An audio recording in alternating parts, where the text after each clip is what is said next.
Vamos no vídeo de hoje falar um pouco de Atenas. A cidade-estado de Atenas surgiu na região da Península de Ática, onde foi inicialmente uma península que foi inicialmente ocupada pelos aqueus, eólios e jônios. Essa região era formada por várias aldeias ou genos. Por volta do século X a.C., assistiu à unificação dessas comunidades gentílicas. Esse processo pacífico é também conhecido como cinecismo. Isso impulsionou a formação de uma sociedade de classes em torno da Acrópole, que é um centro político, militar e religioso.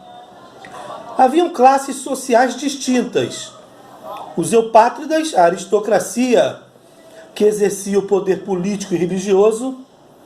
Os pequenos proprietários, os georgóis, que viviam sob o risco de perderem suas pequenas propriedades e se tornarem escravos por dívidas.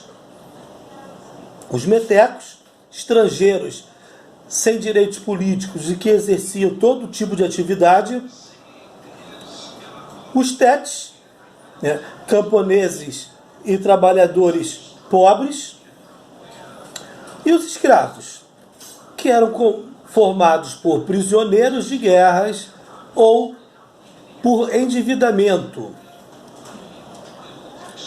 O poder sobre a guerra, a religião e a justiça, neste período, era exercido pelo Basileu.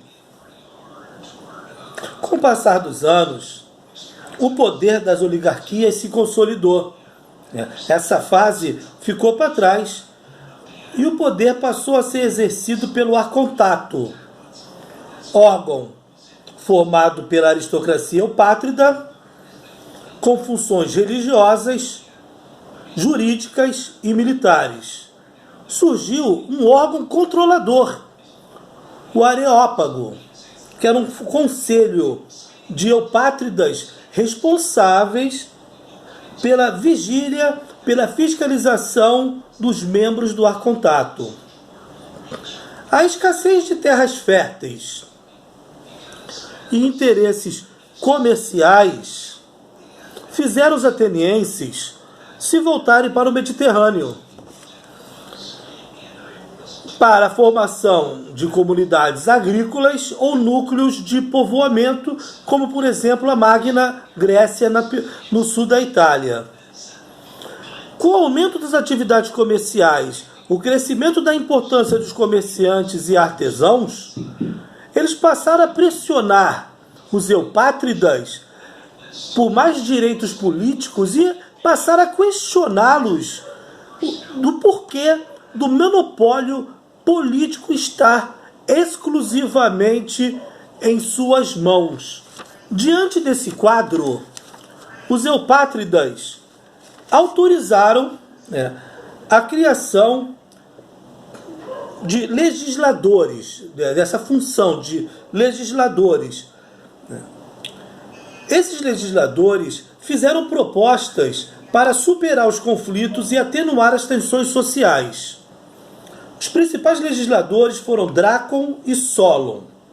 O primeiro deles, Drácon, foi responsável por registrar por escrito as leis, o que é uma coisa básica e simples, mas em Atenas as leis seguiam uma tradição oral, ou seja, valia aquilo que a aristocracia dizia, sem nenhuma comprovação escrita. Então, uma coisa que parece básica, na verdade, se tornou um grande avanço. Porém, os privilégios eupátridas não foram atingidos, sequer diminuídos, pelo fato da legislação agora ter se tornado escrita. O segundo importante legislador foi Solon, que extinguiu a escravidão por dívidas e aí sim fez algo interessante. Ele dividiu a sociedade de forma censitária, por renda. Isso fez com que comerciantes e artesãos, enriquecidos pelo crescimento das atividades comerciais, ascendessem politicamente e passassem a ter direitos assim como os eupátridas mais ricos. Ele criou a bulé, né, um conselho administrativo e legislativo que era controlado por um órgão maior, pela eclésia, que era uma assembleia composta por todos os cidadãos, uma assembleia aberta, que votava as leis e deliberava sobre assuntos de interesse geral. Em virtude da manutenção dos conflitos, né, que não se encerravam, Atenas viveu por um período sob regime de ditaduras, né, uma época de tiranias. As três principais, o Pisístrato, o Hípias e o Hiparco. No início do sexto século a.C., mais precisamente em 507 a.C., Clístenes liderou uma rebelião e, após assumir o poder, realizou um vasto programa de reformas, estendendo os direitos políticos a todos os cidadãos, obviamente homens nascidos em Atenas e de pai e mãe ateniense, excluindo a maior parte da população. Clístenes, com essa ampliação dos direitos, ele acabou contribuindo decisivamente para a formação da democracia.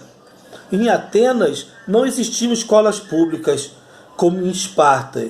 Os jovens estudavam com mestres particulares que os versavam em assuntos de interesse como literatura, como filosofia, história.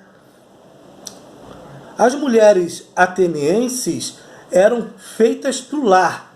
Elas não tinham direitos. Elas eram casadas jovens por escolhas dos seus pais e passavam a vida em afazeres domésticos.